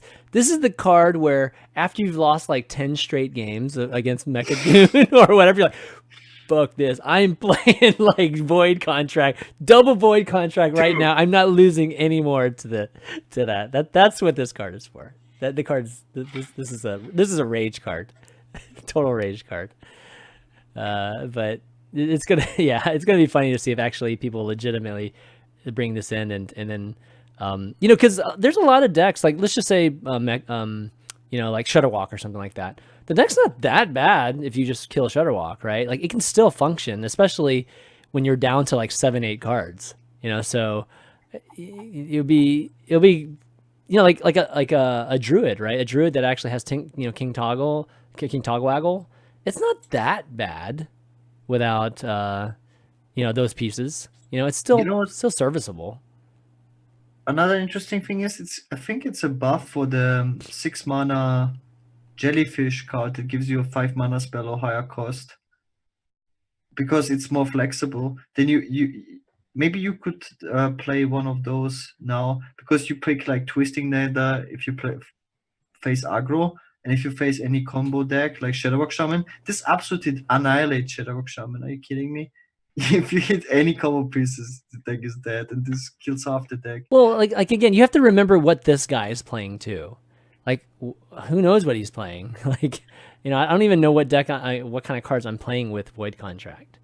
Just like minions, like a bunch of like I'm playing Zoo with Void Contract, so at least I have minions left over. Like I don't even know. I think it's only Control Warlock. Like what else? Or like maybe Evenlock, because Evenlock sometimes tagged anti-combo. Yeah, Evenlock could be decent, right? Because there's you don't really care if you lose like a few threads. Yeah. Okay. Yeah. It only sucks if you hit Gul'dan, right? That's like the big. Right. Yeah. Yeah. Okay. Well, I'm very intrigued. I'm really super intrigued to see what people play with this card. Like the really bad thing about this card is that you have to play an 8 mana do nothing in your deck. That seems super garbage. I wonder how high the chances to get this from Jellyfish in Warlock. Probably pretty high. Oh, super high. Yeah, I think it's really high. Yeah. But that's way more interesting than. Yeah, I think this will be something streamers will want to play. This card. There's going to be a lot of very unpredictable moments, and that's always really good to watch on stream. Okay, so moving on to, we've only got like a few left here, so I think 3 left to be exact. We've got Hunter cards. We got 1 mana Spring Paw, which is like this cat-looking thing. It's a 1/1 beast, and common card Rush, Battle Cry, add a 1/1 Lynx with Rush to your hand. And assuming Lynx is a beast too. So, it's not crazy sexy or anything, but I mean, the fact that it's Rush, does that do anything in terms of like maybe another card that buffs or something like that? Yeah, like Razormon Curve. I think it's better than Alleycat. This is better than Alleycat? You think so? I think so. Wow. Okay. Because of Razormon stuff, like you can rush Poisonous, but as soon as the big deal, the biggest deal is how crazy this card buffs Rexxar. That is out of this world. Yeah, true. Yep, I agree with that. Yeah, because when you make it 2 minions, yep. It's ridiculous. Because anything with Rush makes the Rexxar super good. And it's flexible. It's like 1 mana. It's so perfect. It's like true. You will have only good beasts from Rexxar. And Rexxar is already too strong. It has to be nerfed. And this is just... Oh, actually, Wes makes a good point. It buffs Hyena. This is crazy good for Hyena. Oh, yeah, in Curve, yeah, sure. It's crazy good. Yeah. Or imagine Hyena and that from Rexxar. Oh, yeah, that'd be like a 3/3. Yeah, it get pretty big pretty fast. That's for sure. Okay, well, next up we got a 5 mana spell. It's baited. Oh, I love the art on this one. This is funny. Baited arrow, common, deal 3 damage, and this is an overkill card. Summon a 5/5 Devil Sword. So this is the first overkill card we're talking about today. And So bad. the art image is this dinosaur that I guess was about to chomp on a piece of meat, and then this arrow just comes and takes it away from him, which is pretty awesome. Yeah, so what do you guys think? Pretty bad. Slysssa, you think it's bad? Yeah, because I mean, you have to overkill for it to be valuable. Yeah. Otherwise, it's 5 mana, deal 3 damage, and like, so if you don't overkill, it's super worthless in my opinion. Yeah, I mean, it's basically a 2 mana card if you don't overkill, and then it's a, I mean, what would you say, guys? Like a 6 mana card if you overkill. So it's not like, I feel like the high end of this isn't very high. Again, yeah, it has to be like a 2 health minion basically. So yeah, I mean, it could be like a Silver Hand Recruit or something, but you know, but again, you're just getting a 5/5 for, you know, it's 5 mana is a lot. If it was a 4 mana, that would feel more right, because it would be somewhere. I feel like the lower end and the higher end, it would be somewhere like 4 mana is probably like right in the center of that. Right. And when the flanking strikes 4 mana, deal 3 damage, automatically get a 3. Yeah, for sure you get that, right? So yeah, this sounds way worse than that. The thing is, you have to look at Hunter, how they are making 5/5s now. Like the ways how they make 5/5s. It's basically for free. Hunter does 5/5s for 1 mana or for free. That's true. That's true. Hunter can do a lot of 5/5s very easily, and then cube them, and then get multiple 5/5s for 1 mana. So yeah, that is too expensive. I was thinking about how cheap this card had to be for it to be good. Like, if this was a free mana card, it's okay. No, it's not broken. Just think about it, because it, like Slysssa said, you need to overkill a target. Like, how often times can you free damage overkill something? It's too situational. It's not great. And for 5 mana, it's super bad. In Arena, it's probably good, because there's a lot of tokens everywhere. Yeah. And killing something is always good. Removal is in general very good, and getting a 5/5 gets crazy tempo. So okay. I think it's pretty decent arena card, and it's common. So, and I think this is the main thing about it. Hunter is like bottom tier in arena right now, and having like a pretty decent common tempo, counter tempo removal card seems pretty good. Okay, last one is our last overload card, or overkill card, which is the warrior weapon. Another weapon for warrior, crazy. 6 mana this time. Is there any other 6 mana weapon? I think this might be the first 6 mana weapon. Is that right? If you don't count paladin, you mean for warrior? Yeah, for warrior. Like, I don't think we've ever had a 6 mana weapon. Can't think of one. Yeah. So mage has the strongest 6 mana weapon. Yeah. It's really fast. So this is called Soul Thraze, and it's kind of this blunt looking sword thing. It's kind of cool. Overkill, you may attack again, and there's 4 attack and 4 durability. It's an epic card. Yeah, so you can swing 4 times if you basically kill stuff that's less than 4 health.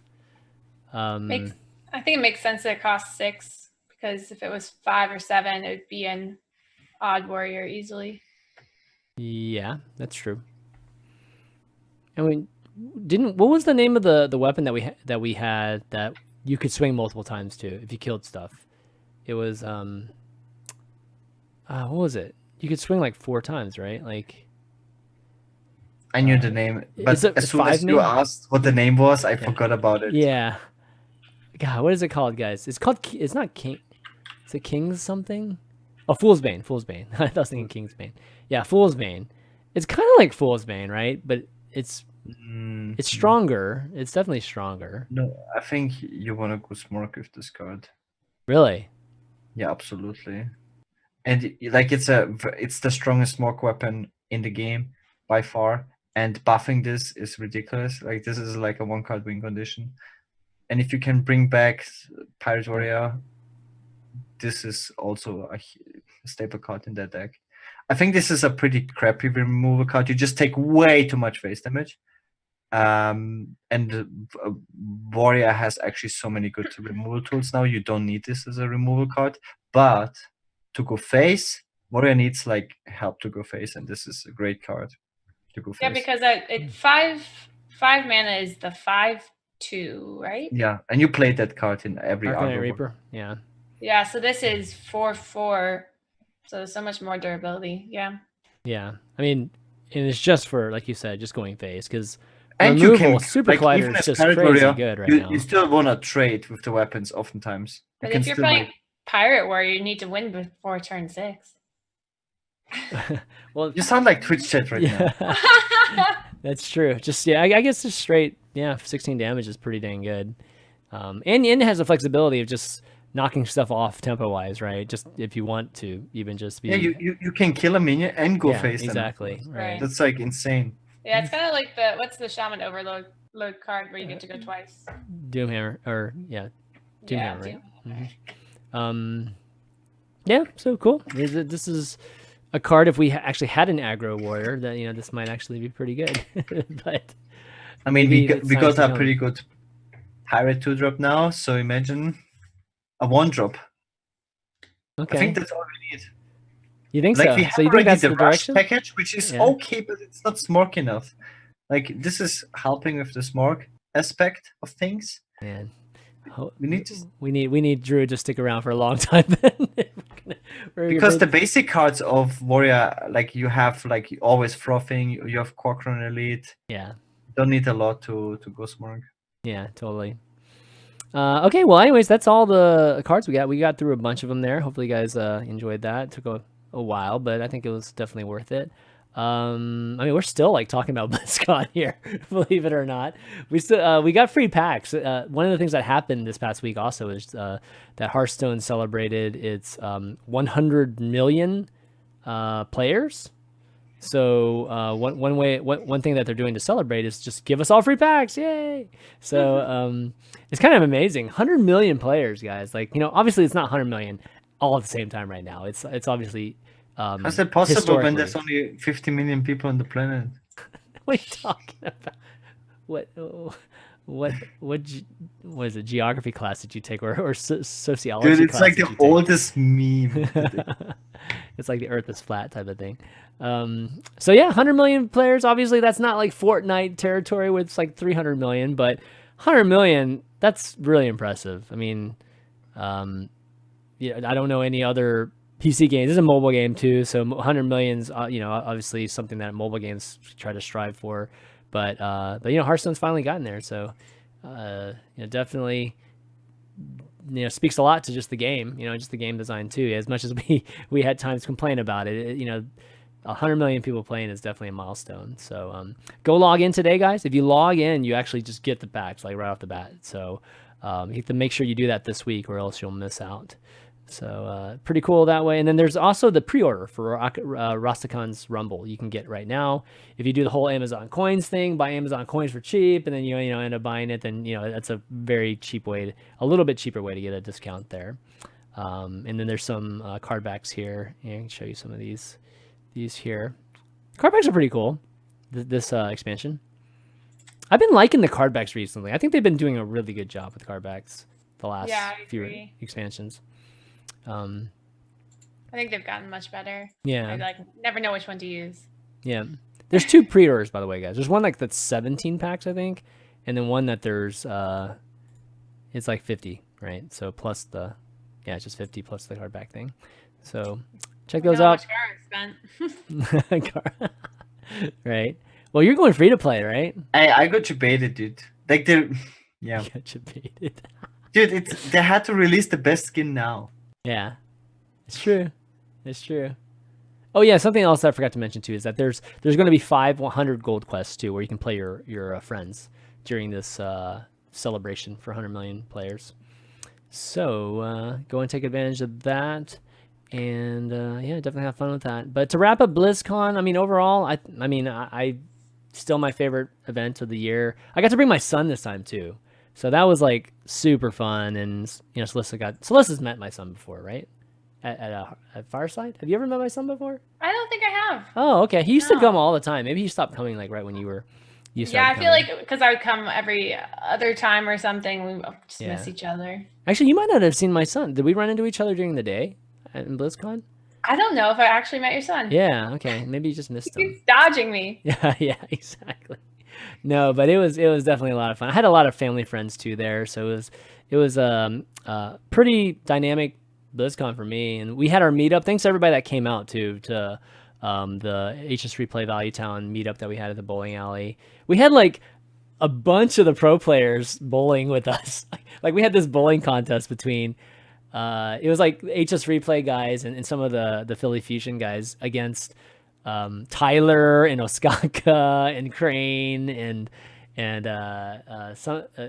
Fino and Boar. So it was a lot of fun. We had a really good time, and a lot of people showed up. A lot of fans showed up. So thanks a lot for coming and saying hi, as well as the panel too. I did a panel the night before. Everybody that came and said hi during that was amazing. That's the one cool thing we were trying to tell Gaara about, like what the difference is between BlizzCon and TwitchCon, is that when you go to BlizzCon, people actually recognize you and say hi to you.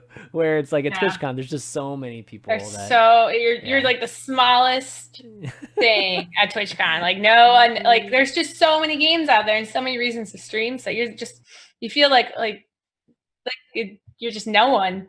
But when you get to BlizzCon, there's 6 games, right? And so there's a good chance somebody knows you. Yeah, exactly. So but yeah, TwitchCon. So a lot of fun as always, and we did Streamer Showdown there too. That was a lot of fun, dude. We had a lot of people. Did you? So you saw it live? I did. And, how many people were there? Like there was a full crowd. I had to sit in the back because I was late. That's crazy. How many people do you think that is? I was trying to tell my team. Over 1,000, right? Oh my god, that's awesome, dude. That's like literally our biggest crowd ever. It was a big crowd, and you could tell there's people who like maybe like kind of knew the game and like. Just a variety, but everyone was laughing. I mean, that's Day9 awesome. did a great job. Dude, Day9's boss, dude. Crazy boss. Yeah. So that's awesome. I thought it might be 1,000. I just wasn't sure because like it felt like it. It was a big crowd. It was awesome. Yeah. So thanks for all you guys that came out and supported. That's amazing. And then lastly, HGG. So China ended up winning. They just like kicked ass at the end. It wasn't even close at the end. So OTK my age, man. Yeah, seriously. It just dominated. It was crazy. So, yeah, it's a QQ for some. China number 1, not even unironically. Seriously, man. I thought they were going to win. Also killing it in Overwatch. I thought they were going to win the Overwatch one too, and then Korea, said nope, we're not going to get completely shut out this weekend. So they ended up stomping. But definitely a big weekend for China. Just LCS and HGG, and I think they are the future. I think the Chinese esport players are going to become what the South Korean players have been, historically so far. Just too many people. There's billions of people. Surely there's going to be some great players in those billion people. Just pure numbers wise. I don't know. I don't think there's a billion people anymore. No? Gaara taught me otherwise. Oh yeah, there's only 50 million, right? So yeah. So anyways, that was obviously a pretty good finish to that event that was for months and months. So congratulations to China for that. And yeah, I think that concludes BlizzCon. And got a few questions. We'll probably take a few questions, but before we do, I want to thank some of our patrons that support the show. You guys are amazing. If you guys want to support the show, I think we're doing a good job. Go to patreon.com/valuetown and throw a pledge our way because. It's one of the few ways that you can support us and can help us continue doing the show. But we like to say thanks to a few of the patrons that have been supporting us for a long time, each and every episode. So Mike T, our legendary producer, you are awesome. And Raydan, Bryce L, Eric L, Jackpot 777, Feldelocks, Old Man Riv, Johnson C, Andrew C, William R, Davasaurus, Nick B, and Champ W. Thanks so much, guys, for supporting, and really appreciate it. Okay, so Q&A. So we got some questions here. You can type in some questions in the Twitch chat too, if you have any. But Ahmed N, our regular, asks, what cool card do you want to have more support from the new set? I feel like we get like the same question, but like worded differently every single week. So this is there any existing card, right, that you'd like to see more support for? From the new set? Yeah. Is there anything? Like any kind of like tribe or maybe, I don't know, anything like that? The new set's so small. What cool card do you want to see? Is there anything missing that we'd like to see? I'd like to see those overload toads supported, maybe with some overload stuff. You mean anti-overload? Like maybe like remove overload stuff, or just like giants that overload giant stuff? Yeah, like more overload support to make the toads great. Make the toads great. Yeah, I'm trying to think. Is there anything missing? Some kind of missing. Definitely not Beast Druid. We were trying to figure out how to make that 04 stealth better with combos and battle cries. Oh yeah, the like Death Rattle Rogue kind of thing, or maybe not Death Rattle, it's Battle Cry Rogue, right? Yeah. I can't really think of anything right now. I feel like, is there any themes that have just been like incomplete? Like the good old Frost Shaman. Completely sounds like incomplete. We need more pirates too. Yeah, maybe pirates, maybe dragons. Maybe dragons can make a comeback or something. Ooh, I'd love to see a dragon come back. That could be cool. I like to put I like decks like Big Spell Mage or like Control Paladin, those kind of decks. You like those decks? I didn't know that. Yes, and that they get some nice win conditions and nice support. Oh gosh. Okay, so let's move on to the next question. We got Andrew Braun here. Where are the non-Warlock Zoo aggro decks? Seems 70% plus are control combo meta for the last year. I'm fine with that. Yeah, it's. I mean, I think that this is like coming from a history of crazy aggro in metas, in the past. So I think, I was mentioning before. I said at one point that this was like, I feel like the control era of Hearthstone, and Gar like laughed at me when I said that, but I still think it is. I still think this right now. It's like because of the DKs and everything, that this has been is almost the only way to make a very control centric Hearthstone, is to have like these crazy like huge value cards at the end of games. But it could change in 5 months. We could definitely see something different. But that's what it is, man. I mean, meta's got to go through different stages, and we're just in that stage right now. Do you think there's anything else? Any other reason for that, Gar? Like, can you think of any other reason why we just don't have aggro decks right now? Well, no 1-drops, no go 2-drops. Kalasef is like...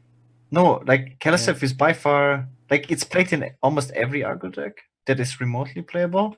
Mm-hmm. It's just we don't have good 1-drops. Like, they nerfed Mana Worm, which was the best 1-drop in the game. And what other 1-drops do we have? Yeah. Like, what comes to your mind if I ask you what's the best 1-drop in the game? Nothing. Firefly or Northshire Cleric. Northshire Cleric. Northshire. It's so bad. But it's not an aggro deck. It's not an aggro deck, exactly. Yeah, it's just you don't have the curve, right? Void you play yeah.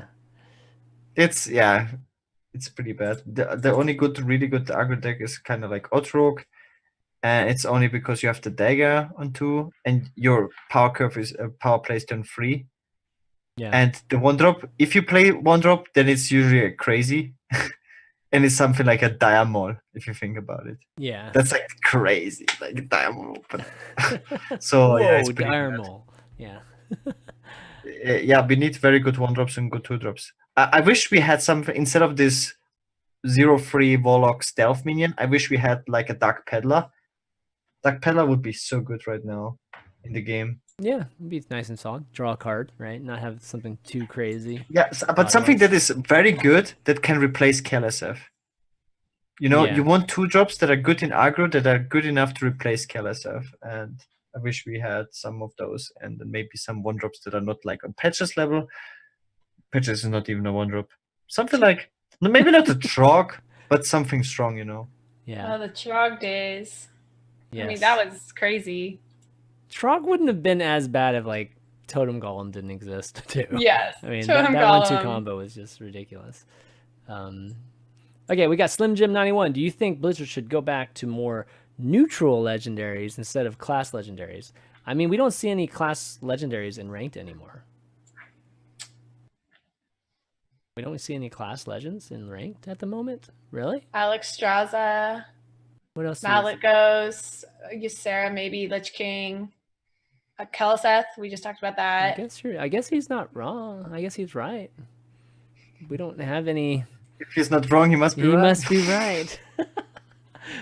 Yeah. What's the Warlock legend? Oh, like Linda, right? And Lord Godfrey, maybe. Oh, Lord. Yeah.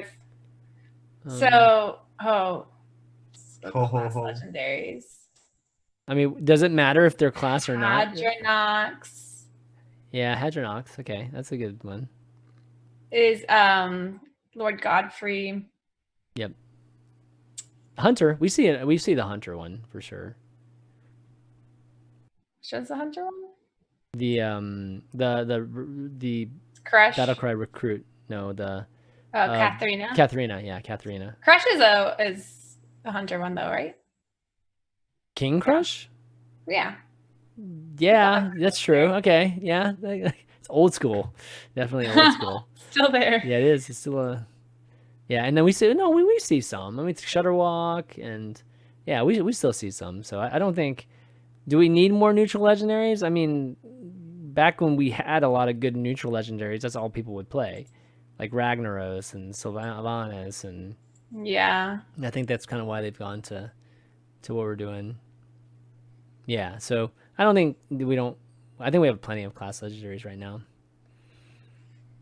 All right, any other questions? Let me check the Twitter real quick. If you guys have any more, definitely get it in here. We'll give you like a few minutes, and then we'll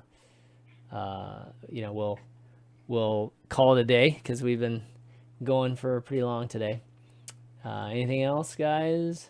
Okay, here we go. Which class needs a new hero Death Knight card? Oh, that's a good question. So we know one class is going to get a hero card. Which class do you guys want to see a hero card in?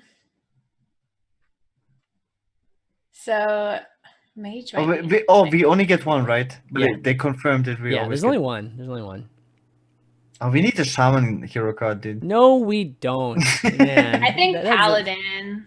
Paladin. Wow. Only okay. option is OTK. OTK. Yeah. Okay. Dude, Paladin would be pog. I think we need Mage. I think I always go with what you were saying first, just because Jaina's gonna go away eventually. So. No, she won't. Yeah, she will. So what are you talking about? She retired. Well, like in April she'll leave, but she'll be gone. So will everyone else, except for fake news.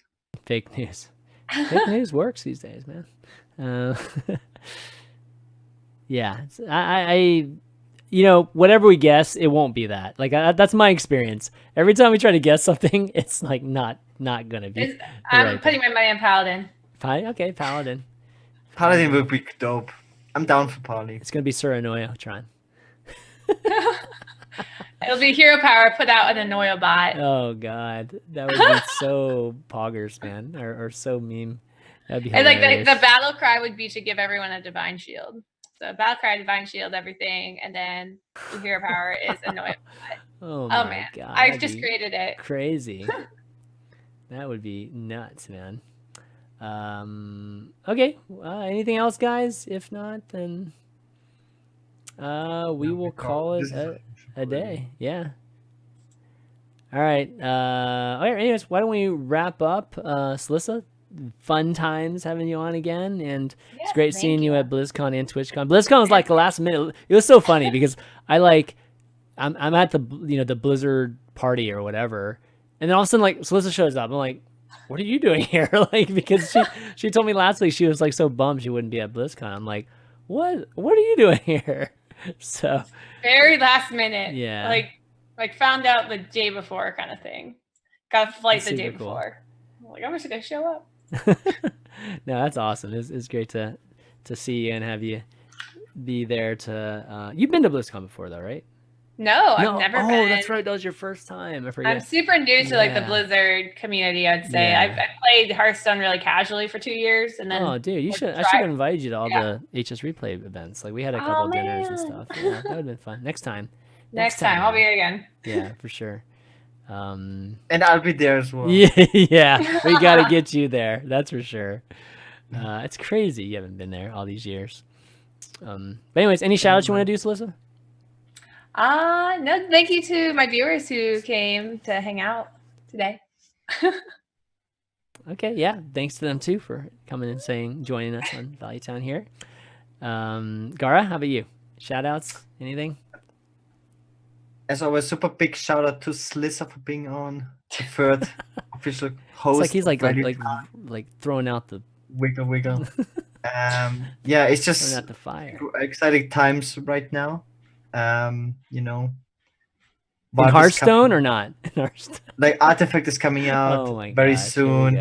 Magic but also the new Hearthstone expansion is less than a month now. Mm-hmm. It's less than a month. That's already sounds way better than in 2 months we have a new. That's right. Well, we've got like weeks and weeks of just talking about cards again. We're in that phase right now. Yeah, that's good, right? Content. Feels good, man. Absolutely. So yeah, shout outs to all of that.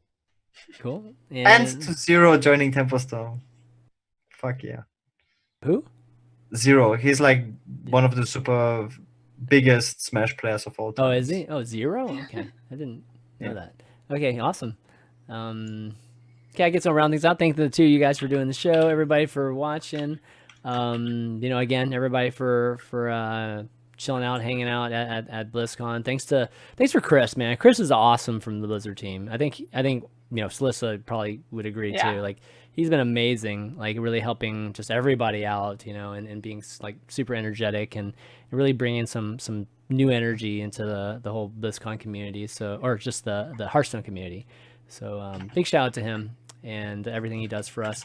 And you can find the show on youtube.com/HSReplay.net, and you can find the audios on iTunes as well as Google Play and Spotify and SoundCloud.com/ChanmanV. Just search for Value Town and you'll find it. Leave a review too if you like the show because it helps people find it.